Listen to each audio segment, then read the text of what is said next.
નમસ્કાર, મારું નામ દીપ કેતેશભાઈ માળવિયા છે. હું ધોરણ 8માં અભ્યાસ કરું છું. આજે હું તમને સ્વામી વિવેકાનંદ વિશે જણાવીશ. રામકૃષ્ણ પરમહંસ કોલકાતા પાસેના દક્ષિણેશ્વરના ઉચ્ચ કોટીના મહાન સંત હતા. તેમને બંગાળના નવયુવાનોને યુનિવર્સિટી ગ્રેજ્યુએટ નરેન્દ્રનાથ દત્ત જે પાછળથી સ્વામી વિવેકાનંદ નામે પ્રસિદ્ધ થયા. તેમનો જન્મ 12મી જાન્યુઆરી 1863માં થયેલો.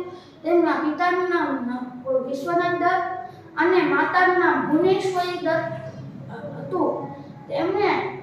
તેઓ માનતા હતા કે પહેલા અન્ન પછી ધર્મ.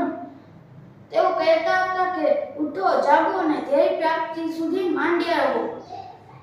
તેમને આ સૂત્ર લોકપ્રિય બન્યું છે. તેમણે રામકૃષ્ણ પરમહંસ ધર્મ ભાવના અને સેવા ભાવનાનો પ્રચાર કરવા માટે રામકૃષ્ણ મિશન સ્થાપી 1893માં સ્થપાયેલી સેવા ધર્મ લીધો.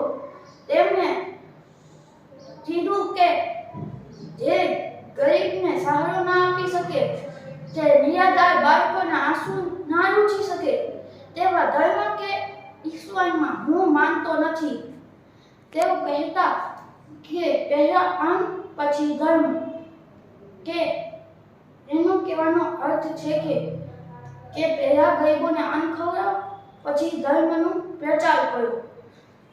પછી તેઓ સ્વામી વિવેકાનંદ નામથી તેમણે રામકૃષ્ણ મિશનની સ્થાપના કરી, જેમાં સર્વ ધર્મ લીધો.